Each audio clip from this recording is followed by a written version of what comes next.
Gulf breaking ന്യൂസിലേക്ക് സ്വാഗതം. പ്രവാസ ലോകത്തെ വിവിധ വാർത്തകൾക്കായി ഈ ചാനൽ സബ്സ്ക്രൈബ് ചെയ്യൂ.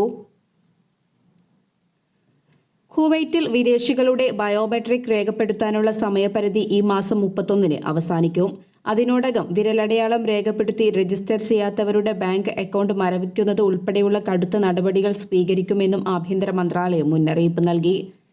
രജിസ്റ്റർ ചെയ്യാത്ത വിദേശികൾക്ക് 2025 ജനുവരി മുതൽ സർക്കാർ സേവനങ്ങൾ ലഭിക്കില്ലെന്നും ആഭ്യന്തര മന്ത്രാലയത്തിലെ ഐഡന്റിഫിക്കേഷൻ ഡിപ്പാർട്ട്മെന്റ് മേധാവി ബ്രിഗേഡിയർ നൈഫ് അൽ മുതൈരി അറിയിച്ചു. Hawally, Farwaniya, Ahmadi, Mubarak Al Kabeer, Al Jahra എന്നീ ഗവർണറേറ്റുകളിലെ സെക്യൂരിറ്റി ഡയറക്ടറേറ്റിലും personnel investigating department, Ali Sabah Al Salem വിരലടയാള കേന്ദ്രം, അൽ ജഹ്റയിലെ personnel identification fingerprinting company, the avenue mall, 360 mall, Al Kout mall, the capital mall, the ministries complex എന്നിവിടങ്ങളിലും വിരലടയാളം രേഖപ്പെടുത്താനുള്ള സൗകര്യം അധികൃതർ ഒരുക്കിയിട്ടുണ്ട്.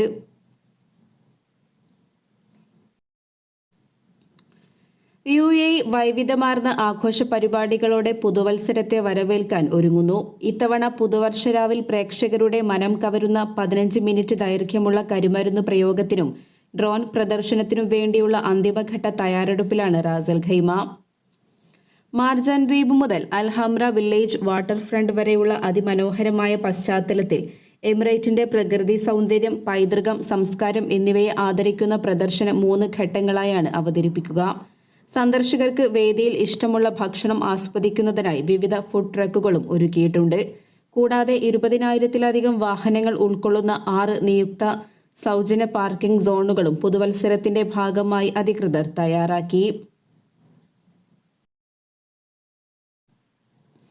ദുബൈയിൽ റോഡ് ഗതാഗതം കൂടുതൽ എളുപ്പമാക്കുന്നതിനുള്ള പദ്ധതിയുടെ ഭാഗമായി റോഡ്സ് ആൻഡ് ട്രാൻസ്പോർട്ട് അതോറിറ്റി ഞായറാഴ്ച പുതിയ പാലം തുറന്നു. ദുബൈയിലെ ഹെസ സ്ട്രീറ്റിലാണ് 1000 മീറ്റർ നീളമുള്ള 2 വരി പാലം യാത്രക്കാർക്കായി തുറന്നു നൽകിയത്. അൽ ഖൈൽ സ്ട്രീറ്റിലേക്കുള്ള ഗതാഗതം ഇത് കൂടുതൽ എളുപ്പമാക്കും. പുതിയ പാലം തുറന്നതോടെ ഇതുവഴിയുള്ള യാത്രാ സമയം 15 മിനിറ്റിൽ നിന്നും വെറും 3 മിനിറ്റായി കുറയുമെന്നും RTA അറിയിച്ചു. ഹെസ സ്ട്രീറ്റ് വികസന പദ്ധതിയുടെ 54% പൂർത്തിയായതോടെ ദുബൈ സിറ്റി സെന്ററിലേക്കും ദുബൈ ഇന്റർനാഷണൽ എയർപോർട്ടിലേക്കും തടസ്സമില്ലാത്ത ഗതാഗത കണക്ഷൻ പുതിയ പാലം ഉറപ്പാക്കുന്നു. 2025-ന്റെ 4ാം പാദത്തോടെ പൂർണ്ണമായി പ്രവർത്തനക്ഷമമാകുമെന്ന് പ്രതീക്ഷിക്കുന്ന 4 പ്രധാന കവലകളുടെ നവീകരണം ഹെസ സ്ട്രീറ്റ് വികസന പദ്ധതിയുടെ ഭാഗമാണ്. ഷെയ്ഖ് സായിദ് റോഡ്, ഫസ്റ്റ് അൽ ഖൈൽ റോഡ്, അൽ അസൈൽ സ്ട്രീറ്റ്, അൽ ഖൈൽ റോഡ് എന്നീ ഇന്റർസെക്ഷനുകളാണ് പദ്ധതിയുടെ ഭാഗമായി നവീകരിക്കുന്നത്. UAEയുടെ വിവിധ ഭാഗങ്ങളിൽ 2024 ഡിസംബർ 24 വരെ ഒറ്റപ്പെട്ട മഴയ്ക്ക് സാധ്യതയുണ്ടെന്ന് UAE ദേശീയ കാലാവസ്ഥാ കേന്ദ്രം അറിയിച്ചു. ഈ അറിയിപ്പ് പ്രകാരം ഡിസംബർ 21 മുതൽ ഡിസംബർ 24 വരെ UAEയുടെ വിവിധ മേഖലകളിലാണ് ഒറ്റപ്പെട്ട മഴയ്ക്ക് സാധ്യതയുള്ളത്. ഇതോടൊപ്പം പൊടിക്കാറ്റും ഉണ്ടായേക്കാം. പ്രദേശവാസികളോട് ആവശ്യമായ മുൻകരുതൽ നടപടികൾ സ്വീകരിക്കാനും കാലാവസ്ഥാ വകുപ്പ് നിർദ്ദേശം നൽകി. ബഹ്റൈനിലെ ഫാർമസി മേഖലയെ ഉദാരവൽക്കരിക്കുന്നതിനുള്ള പദ്ധതികൾ അതിവേഗം പുരോഗമിക്കുന്നതിനിടെ ഇത് സംബന്ധിച്ച ബില്ല് ഷൂറ കൗൺസിൽ വോട്ടിടുന്നു. ഫാർമസി ലൈസൻസുകൾ പരിമിതപ്പെടുത്തുന്ന ദശാബ്ദങ്ങൾ പഴക്കമുള്ള നിയമം ഒഴിവാക്കുന്നതാണ് പരിഷ്കരണത്തിലെ പ്രധാന മാറ്റം.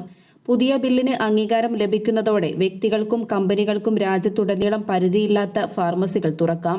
ഇത് ബഹ്റൈനിൽ മരുന്നുകൾക്ക് വില കുറയാനും എളുപ്പത്തിൽ ഏതു മരുന്നും ലഭ്യമാകാനും കാരണമാകും. മരുന്നുകൾക്കായുള്ള ക്യൂ ഒഴിവാക്കാനും സാധിക്കും. ഷൂറ കൗൺസിലിന് കീഴിലുള്ള സർവീസ് കമ്മിറ്റി ഈ നിർദ്ദേശത്തിന് ഇതിനോടകം അംഗീകാരം നൽകിയിട്ടുണ്ട്. ഇന്നോ നാളെയോ ഇത് സംബന്ധിച്ച തീരുമാനമുണ്ടായേക്കാം. അതേസമയം മരുന്നുകടകളുടെ വ്യാപനം വർദ്ധിക്കാനും മരുന്ന് വില കുറയാനും ഈ നീക്കം സഹായിക്കുമെന്ന് അധികൃതർ കരുതുന്നു. അതേസമയം പുതിയ തീരുമാനം ഫാർമസികൾക്കിടയിൽ മത്സരം വളർത്തുകയും പ്രവേശനക്ഷമത മെച്ചപ്പെടുത്തുകയും ന്യായവില ഉറപ്പാക്കുകയും ചെയ്യുമെന്നാണ് പൊതുവെയുള്ള ധാരണ. ഉന്നത ഉദ്യോഗസ്ഥർ, വ്യവസായ പ്രതിനിധികൾ, നിയമ ഉപദേഷ്ടാക്കൾ എന്നിവരുമായി വിപുലമായ കൂടിയാലോചനകൾക്ക് ശേഷമാണ് സർവീസ് കമ്മിറ്റി ശുപാർശയ്ക്ക് അംഗീകാരം നൽകിയത്.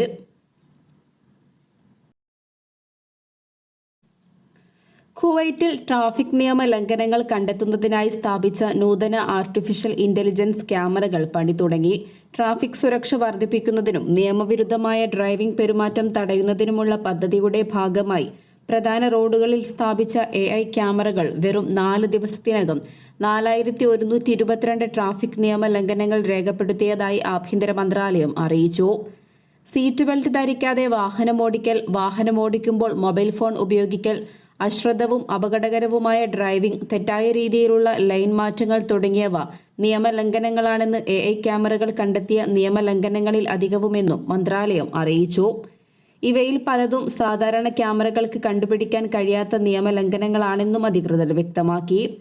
രാജ്യത്തുടനീളം സുരക്ഷിതമായ റോഡ് സാഹചര്യങ്ങൾ ഉറപ്പാക്കാൻ രൂപകൽപ്പന ചെയ്തിരിക്കുന്ന അത്യാധുനിക AI സാങ്കേതിക വിദ്യകളുമായി സംയോജിപ്പിച്ച ഓട്ടോമേറ്റഡ് മോണിറ്ററിംഗ് ക്യാമറകളുടെ ശൃംഖലകൾ ഈ നിയമലംഘനങ്ങൾ സ്വന്തം നിലയ്ക്ക് കണ്ടെത്തി റിപ്പോർട്ട് ചെയ്യുകയായിരുന്നു. ഗതാഗത നിയന്ത്രണങ്ങൾ പാലിക്കാൻ എല്ലാ റോഡ് ഉപയോക്താക്കളോടും ആഭ്യന്തര മന്ത്രാലയം അഭ്യർത്ഥിക്കുകയും പൊതുസുരക്ഷ പ്രോത്സാഹിപ്പിക്കുന്നതിന് ലക്ഷ്യമിട്ടുള്ള നിരന്തര നിരീക്ഷണത്തിന്റെയും ബോധവൽക്കരണത്തിന്റെയും പ്രാധാന്യം ഊന്നിപ്പറയുകയും ചെയ്തു. മുംബൈയിലെ സൗദി കോൺസുലേറ്റിൽ ഗാർഹിക വിസ സ്റ്റാമ്പിംഗ് പുനരാരംഭിച്ചു. 1.5 മാസത്തെ ഇടവേളയ്ക്ക് ശേഷമാണിത്. അപ്രതീക്ഷിതമായിട്ടായിരുന്നു 1.5 മാസം മുമ്പ് മുംബൈ സൗദി കോൺസുലേറ്റിൽ വിസ സ്റ്റാമ്പിംഗ് നിർത്തലാക്കിയത്. പകരം ന്യൂഡൽഹിയിലെ സൗദി എംബസി വഴിയായിരുന്നു വിസ സ്റ്റാമ്പിംഗ് നടന്നിരുന്നത്. ഇന്ത്യ മാത്രമല്ല, പാകിസ്ഥാൻ, ബംഗ്ലാദേശ് അടക്കം മറ്റ് രാജ്യങ്ങളിലെയും സൗദി കോൺസുലേറ്റുകളിൽ ഇപ്രകാരം ഗാർഹിക വിസ സ്റ്റാമ്പിംഗ് നിർത്തിയിരുന്നു. പകരം എല്ലായിടത്തും എംബസികൾ വഴി മാത്രമാണ് നടന്നിരുന്നത്. ഇത് കാരണം എംബസികളിൽ തിരക്കേറുകയും കാലതാമസത്തിന് പുറമെ വിസ സ്റ്റാമ്പിംഗ് സർവീസ് ചാർജ് 10 മടങ്ങായി വർദ്ധിക്കുകയും ചെയ്തു. ഇങ്ങനെ ചെലവ് വർദ്ധിച്ചതോടെ കേരളത്തിലെ അടക്കം ട്രാവൽ ഏജൻസികൾ വിസ സേവനങ്ങൾ താൽക്കാലികമായി നിർത്തിവെക്കുകയും ചെയ്തിരുന്നു.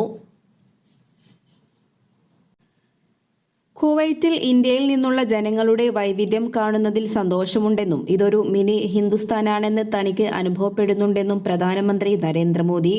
കുവൈറ്റിൽ ഇന്ത്യൻ സമൂഹത്തെ അഭിസംബോധന ചെയ്യവെയാണ് മോദി ഇക്കാര്യം പറഞ്ഞത്. 19-ാം നൂറ്റാണ്ടിൽ പോലും ഇന്ത്യയും കുവൈറ്റും തമ്മിൽ ശക്തമായ വ്യാപാര ബന്ധമുണ്ടായിരുന്നു എന്നും സലാം മോദിയിൽ അദ്ദേഹം ഓർമ്മിപ്പിച്ചു. സൗദിയിൽ നിയമലംഘനങ്ങൾക്ക് പിടികൂടുന്ന പ്രവാസികളുടെ എണ്ണം വർദ്ധിക്കുന്നു. രാജ്യത്തിന്റെ വിവിധ ഭാഗങ്ങളിൽ അധികൃതർ നടത്തിയ സുരക്ഷാ പരിശോധനയിൽ കഴിഞ്ഞ ഒരാഴ്ചയ്ക്കിടെ 20,159 പ്രവാസികളാണ് പിടിയിലായത്. ഡിസംബർ 12-നും 18-നും ഇടയിലുള്ള ദിവസങ്ങളിലാണ് ഇത്രയും പേർ അറസ്റ്റിലായത്. ഇതിൽ ഇന്ത്യക്കാരും ഉൾപ്പെടുന്നുണ്ട്. അതിന്റെ തൊട്ടു മുമ്പുള്ള ആഴ്ച 19,831 പ്രവാസികളാണ് അറസ്റ്റിലായത്. അതേസമയം നേരത്തെ അറസ്റ്റിലായി കരുതൽ തടങ്കലിൽ കഴിയുന്ന 9,461 പ്രവാസികളെ കഴിഞ്ഞ ഒരാഴ്ചയ്ക്കിടയിൽ സൗദിയിൽ നിന്നും നാടുകടത്തിയതായും സൗദി ആഭ്യന്തര മന്ത്രാലയം അറിയിച്ചു. തൊട്ടു മുമ്പത്തെ ആഴ്ചയും 9,893 പേരെ സൗദി അധികൃതർ നാടുകടത്തിയിരുന്നു.